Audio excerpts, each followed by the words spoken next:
Welcome back to the Training Model Podcast. It has been a little while, so I do apologize for that. I've had a few people message me, when's it coming back, keeping me accountable, which I do love. I thrive off team-based things, so you guys are part of the team. Remember, I wanted to call this thing the team meeting. Well, that was part of it. We're a team. We're all sort of learning and developing together. So I do appreciate the people that have been messaging me, and I do apologize that I haven't been on the podcast on the air in the last little while. So I am sorry for that. If you are watching on YouTube, the video of this, you'll notice that I'm in a bit of a different setup.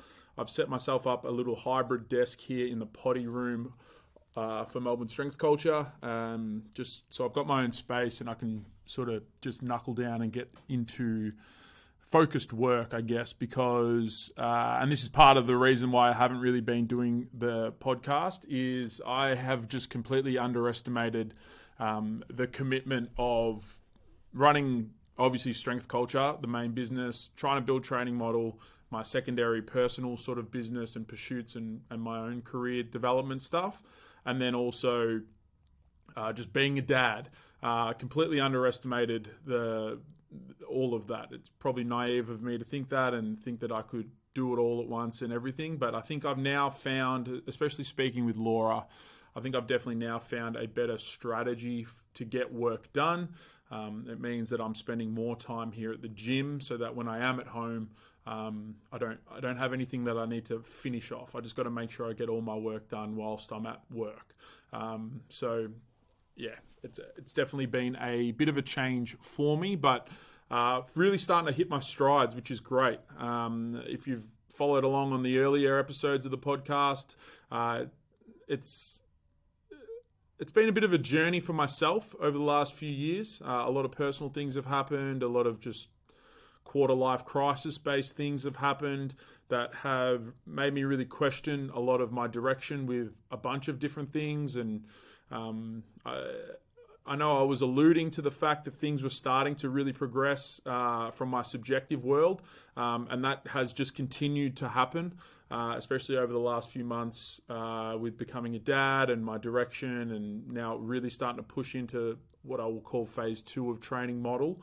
But yeah, I'm feeling really positive about things, and I'm starting to think, I'm starting to really enjoy the process of working again, which has been really good. Again, it has been building up, but I'm definitely really starting to hit my strides now, which has been great. So thank you for staying patient with me.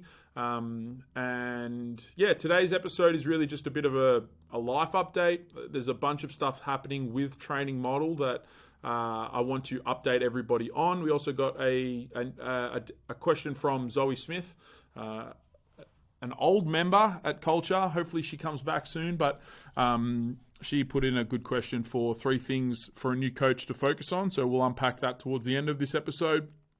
I am on a time crunch with 30 minutes as I've got a meeting after this, but we'll cover everything that I wanted to chat about anyway. So yeah, that's a little bit of the just general life update. The next thing that I wanted to chat about is just Training Model as a whole, because you've probably started to see more content from me, especially on Instagram. I've obviously built a YouTube channel, so please check out the YouTube channel, and I'll discuss that in this little update here. But the biggest thing is that I've opened up my first proper mentorship under the Training Model banner, which is my movement mentorship. Part of my journey over the last few years has found me realize that I am incredibly passionate about that area. I don't know what it is. It's probably the thread of the autism within me, but I just love it. I love discussing it, and I love helping people better understand movement, especially from my model and my lens and my experiences. I've actually got an intern now who's James George, who's been working with me in a one-on-one setting, which has been so valuable for both of us, but especially for myself to really identify that within my sort of focus within work is that is what I love the most out of everything that I do, is discussing and helping young coaches and helping people better understand movement and practical use cases of that movement understanding. And I definitely went away from it within my own pursuits in obviously building the gym, building the brand and all of that sort of stuff. But for people that used to follow my original content on YouTube, like that was all I really did. And that's ultimately what I think I built my personal sort of brand around. And I'm just starting to get back into that, and I'm loving it, and I want to talk more about it. And that's ultimately what this movement mentorship is. It's starting out as a 6-week for intake 1. I'm going to see how I go with all the content and the 2 calls per week and the pre-recorded stuff, and just sort of work out whether or not 6 weeks is the right amount of time. I think I might actually need more than 6 weeks for intake 2, but we're going to see how we go with intake number 1. And that kicks off on July 3rd, which will be the first call. So there's going to be a bunch of pre-recorded pre-modules to sort of underpin the context of what we're actually going to unpack across the 6 weeks. And then throughout the 6 weeks is going to be very specific movement and biomechanical sort of frames and lenses that we can use for coaching practice. And ultimately, like, I want to, and this is something else that I've identified with a lot of my previous based things, definitely not the in-person stuff, but absolutely the online based education that I have done, is that it hasn't been, I don't think it's been practical enough. So I really want to make sure that there is heavy practical application for young coaches and people that are interested in my model throughout these mentorships that I start to develop for centered around movement. So that's a big goal for me. So yeah, that kicks off on July 3rd.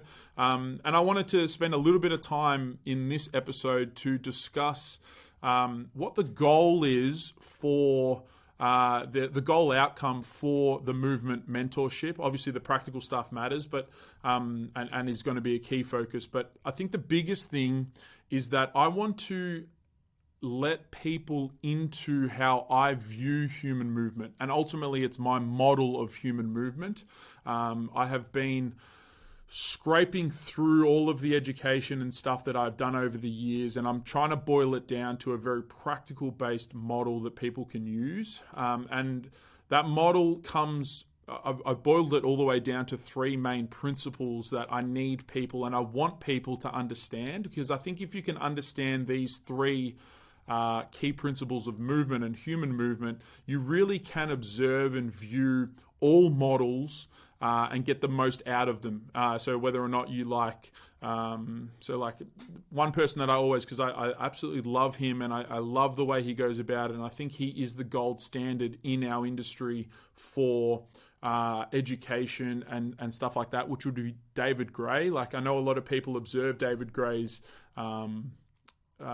his Instagram content and a lot of the stuff that he puts out and just across all forms, and I think it is the gold standard. But I do know, and I have conversations with young coaches who get confused by things and all of that, and I think that unless you're going to dive into all of his additional education-based things and his interactive and all of that sort of stuff, you may end up getting confused by people like that. And that's completely fair. Like, some of these concepts and topics that people talk about and the application of them are very particular based things that need a little bit of context. And that's ultimately what I want to do. Like, I want people that when they go and observe someone like a David Gray, or when they go and observe someone like a Muscle Doc and the Jordan Shallow and the Prescript guys, or when they go and observe, like if you want to get into the nitty gritty of it, someone like a Bill Hartman or a PRI, or like a very muscular lensed person in the bodybuilding sphere or anything like that. I think that my view and my goal with my mentorship is that you can go and observe all of these people for the benefits and the value that they create and get the most out of their content as well. That's really what I want to have from this. And that's why there's going to be some very, like, I call it level 1 based things, just things like understanding the model of planes of motion and sagittal, frontal, and transverse, and then layering in a deeper level of that, which is like coupled motions and coupled actions of flexion and abduction and adduction and IR. Abduction and external rotation, and then the other coupling, which is adduction and internal rotation, and working through and building from these like core principles and core models that a lot of people talk about, but how do they actually apply into more complex systems and complex strategies within coaching and all of that sort of stuff. So that's all the pre-recorded stuff. And then ultimately, the 6 weeks after those pre-recorded modules is really just developing an understanding of how I view movement and my model of movement, which boils down to 3 key principles, and I'm going to outline them here. But the primary principle is gravity, and that the human system, the constant force that we are managing is gravity. So we need to understand, how does gravity impact the system? And then how has the human system learnt to manage gravity in its exploration of tasks and environment and everything that we do in the gym and coaching and all of that? Because fundamentally, the entire human system, the nervous system, the muscular system, the skeletal system, all of that, from a coaching perspective, is management of gravity before it is anything else. Just the fact that we are bipedal and can stand up and erect ourselves and extend ourselves in order to fight gravity and balance and manage gravity on our 2 feet, bipedal, through locomotion, through gait, through lifting, whatever it might be. That is the primary thing that I think not enough coaches understand. And a lot of it is going to be centered around, how are we managing gravity? Because everything within the system is a response to gravity management. Everything is. Whether or not you have mobility restrictions, whether or not you want to learn to generate more force, create more tension in certain muscles for a hypertrophy outcome, whether or not it's skill development and motor control expression and all of that, first underpins all of those pursuits of performance and improvement comes from gravity first. And the expression that we're seeing within the human system and our clients and our athletes is a response to gravity, and then that is kind of like the underpinning of what then the potential is for that person. If we don't have a good management of gravity strategy, we're going to see the same shit come out all the fucking time, and we see it everywhere. So that is the first principle, is that the constant force that the human system is managing is gravity. And it's always there, and we need to understand what it does to the system. So that's principle number 1. Principle number 2 is that the muscular system, because ultimately as coaches and through movement and programming and all of that, we are challenging the muscular system to both coordinate movement, so from motor output and motor control standpoint, but then also tension and building tension and generating tension within the muscular system. And then what flows from that, all other systems within movement and within rehab and within performance, is tension driven. And when we want to strengthen or shift tension around the body or manage tension within the system and particular muscles or muscle groups or motor outputs of technique and squatting or whatever it might be, we need to understand why tension is created and how that tension is first a response to the global management strategy of gravity, but then how we can manipulate tension within the system to get the outcomes that we're looking for, whether or not is to shift tension away from provocative areas in a rehab sense and to deload, or whether it is to expose certain areas to tension and generation of tension and force application and all of that, whether it is from a hypertrophy standpoint and how we can maximize cueing and coaching and setting up of exercises and whatever we want to do from a hypertrophy standpoint. All of that tension management within the muscular system is underpinned by the overall management of gravity within the human system. And then it becomes, how do we layer on an effective coaching strategy on top of that? So that would be principle number 2, which is that muscle tension and the muscular system is reactive to the bone positions and orientations within the system. And those bone positions and orientations are first managed due to gravity. So again, gravity underpins the system. Then we have our second principle, which is the muscular system is a response to that gravitational change and management strategy that we're using. So that's principle number 2. And then finally, principle number 3 is that every movement, every action, everything happens within a continuum. And learning to understand what we're trying to create. So today I actually did a video on intra-abdominal pressure. So that will be on the YouTube channel. But at the very end of that, I started to discuss the continuum of pressure within the ventral, within the thorax. So the thoracic cavity and the abdominal cavity, and how understanding that this pressure management, this internal pressure management, is actually just a continuum of shifting pressure between the thoracic cavity and the abdominal cavity. And there's multiple ways and strategies and coaching strategies that we can use to manage pressure above and below the level of the diaphragm. And all of them are going to have pros and cons and consequences and positive outcomes and things that we need to manage as a response to shifting that pressure along the continuum. So that would just be one example. So if you want to look at the continuum idea within intra-abdominal pressure as the lens, that would be a good video to go and check out. So please check that out and let me know if you have any questions. But they are the 3 principles that hopefully definitely by the end of the mentorship, you will better understand. And the application of that is across the board, whether or not you're a rehab focused strength and conditioning coach, whether or not you're allied health, whether or not you're performance, PT, movement, strength training, powerlifting, S&C, and exploration of S&C based performance, jumping, plyos, and all of that sort of stuff.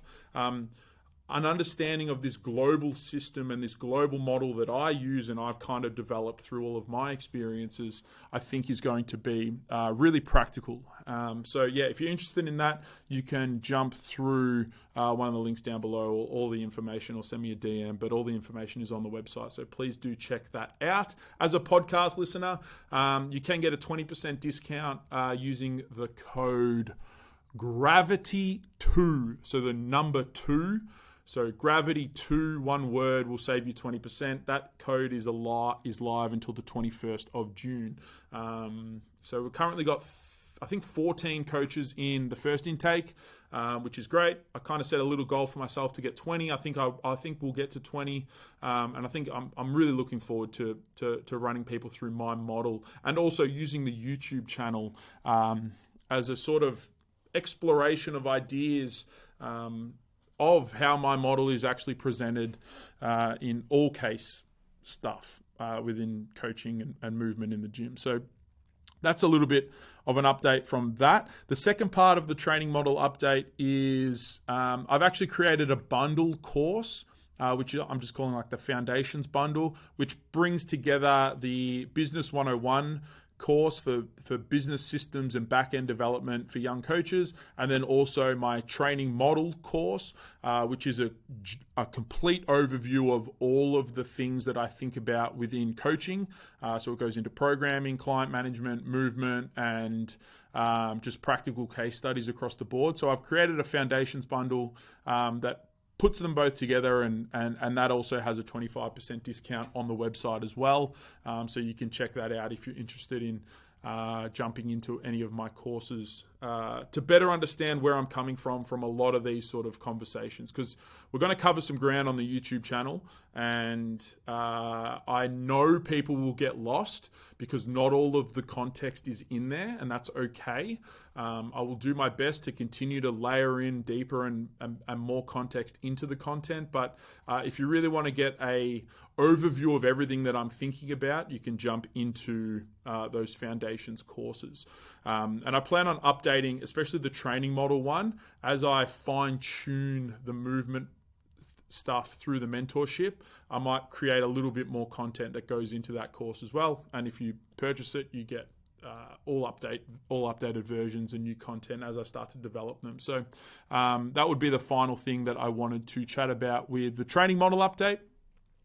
Actually, one other thing is just this podcast in general. I'm not going to do it weekly. I don't know when episodes will come out, but I'm really just going to use this podcast as a bit of a journal entry of what's going on and how things are moving. The YouTube channel itself will be a lot more of the content-based things and discussion points. But the podcast will be semi-regular. I'd probably say one episode every at least 2 weeks.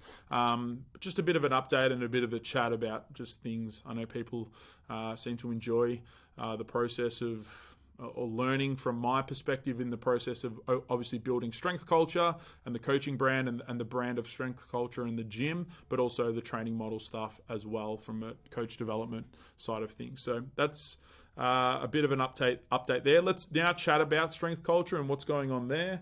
Obviously, we're in the winter months, but this winter is a little bit of a unique one as the boys are all taking pretty decent breaks.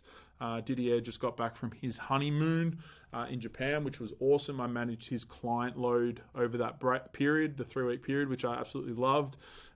Spent plenty of time with a bunch of people in the WhatsApp and stuff, and it's been fun for me. So that's happened. Didier's back, and then obviously Buzz goes next week.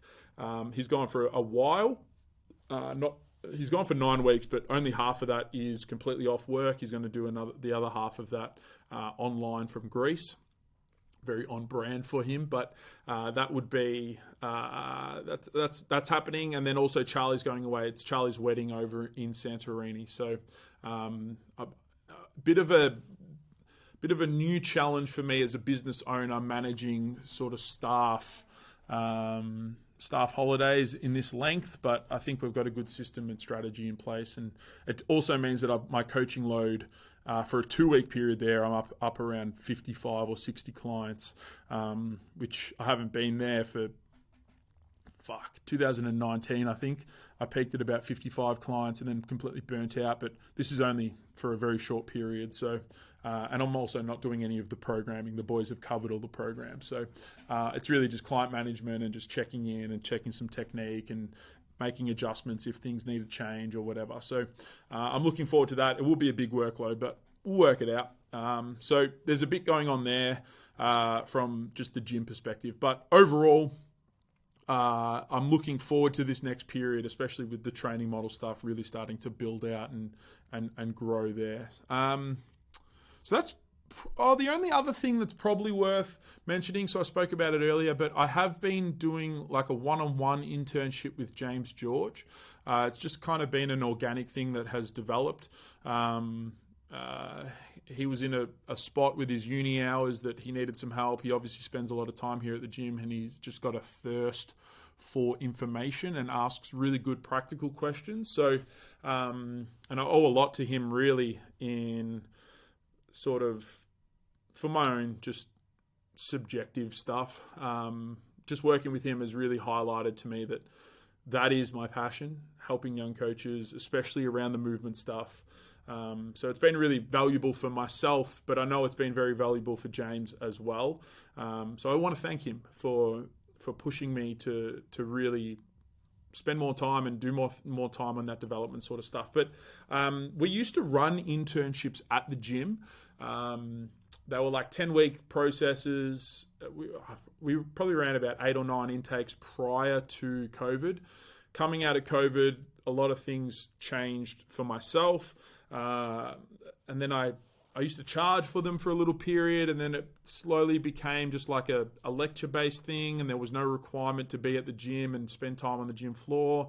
I did a few intakes of that, but I kind of want to go back to just doing formal internships where coaches, they spend time with me for 1 hour a week, but then they also spend time with the coaches on the gym floor and see how these things apply in the gym, and they can ask questions and get around the community and all of that sort of stuff. So I do plan on building out or opening up, a very small cohort of interns. I will take one intake this year. I don't know when I'm going to open it up. Definitely after this winter period and the boys are back and things settle back down.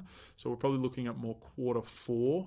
But there will be information on that if you're a young coach who has been in and around sort of what I've been doing and want to get involved in a formal internship here at Strength Culture. They will be coming back. What I would say is if you want to put your best foot forward to become part and accepted into that internship, I'm only going to probably take 2 or 3 coaches at once. because it will be a little bit more detailed. It will be a little bit more detailed than what I've done in the past with the internships. If you want to put your best foot forward with getting accepted into the internship, I would recommend, if nothing else, jumping into the Coaching Foundations course, which is called Training Model on the website. It's about $500 up front. Again, there's codes around if you follow the content to get a slight discount on that as well. That would almost be a prerequisite to get into the internship. I need you to have a good base level understanding of how we frame coaching here at Strength Culture. It almost would be a prerequisite to get accepted into the internship, is that you've gone through that course and you've understood it, and from there we can actually get into detailed based things within the internship itself. So that would just be a little thing. If you are interested in that, I'd recommend jumping into the Foundations course. And that's pretty much the main wrap up for what's going on with everything. The final thing is Zoe Smith. She sent in a question that I want to unpack. So she's new to coaching, and she wanted to know 3 things for a new coach to focus on. And I've made a couple of notes here, but I'm going to 3 different areas, I guess. One of them is just money management. And I can't harp on this enough. I talk about it all the time when anyone asks me, what is the most important skill from a business perspective? It is managing money. And there's 2 ways in which we view this money management. First is from a personal perspective. Your personal spending, your personal ability to budget, and all of those sort of things. If you don't have a good grasp of that stuff, I don't care how big your business can grow and how much time and effort you go into developing and marketing and getting clients and results and all of that. If you don't have just a base level finance management system for yourself at a personal level, you will fuck up 100%. It starts with personal finance management. If you want a resource for that, The Barefoot Investor, as a book and a budgeting system and bucket systems and automations and managing your money and learning to invest and all of that. I think it's a fantastic place to start. Secondary to the money management thing is business finance. Again, a resource is Profit First as a book, but learning to manage your finances is also going to be important at a business level. And I think it's an underlying skill that not enough people have. So that would be the first thing that I would recommend before you even start finding clients and doing all of that sort of stuff, is just get a good grasp of your personal finance and then get an understanding of how business finance should work long term. Second important thing for a coach is going to be finding your first 5 clients, and most of the time they will be free. You won't be charging for them. They're probably going to just be friends and family, and you're going to help them set goals and build a program and help them out in the gym and spend time with them and answer their questions and all of that. But you need to find your first 5 clients, whether or not you charge for them, whether or not they're free and they're friends and family. It doesn't really matter. Because your first 5 clients is where you're going to start to learn everything about coaching and all the things that you're fucking up and all the things that you need to reinforce, and you start to build sort of strategies around communication and all of that. And also you get some case studies off the back of that if you do manage to help them and get them some outcomes from training. So new coaches who are just starting out, find 5 people to help and start to build systems and strategies around helping them, and programs and communication and all of that sort of stuff. That would be the second thing. How you go and find those 5 clients is up to you. Whether or not they're paid, whether or not they're free, it's completely up to you. Finally, and the most important thing for coaching long term, is getting outcomes and helping those 5 people actually see objective and subjective outcomes from training. How can you learn to get outcomes with people? It starts with hiring a coach for yourself and being around other people that are helping clients and learning firsthand from that experience. The second thing is developing your skill set. And I would recommend developing your skill set in the areas that have been valuable for you. So if it's biomechanical and movement stuff, do some stuff around that. If it's psychological and attitude to training and all of that, do some continued education around that. Whether it's programming and anything like that, follow your initial passions, because you'll be more invested in learning and seeing how that stuff applies for your own clients, and then start to apply that to the people that you're actually helping. Final point that I made here is just make mistakes, try things, keep rolling the dice, just do things. You'll fuck a bunch of stuff up initially, that's fine. I'm still fucking things up all the time, but those fuck ups teach you things that you need to focus on and reshape your direction and all of that. So try things, try marketing, try content, try outreach, try messaging your family and friends, try whatever it needs to be, but you have to try things in order to make progress. If you're just sitting back waiting and hoping things unfold for you, you'll never really get there. So that's it. Hopefully that helps. I do have a meeting now, so I'm going to wrap this up very quickly. Check out the YouTube channel. Check out the mentorship. If you're interested, I'm looking forward to making more content.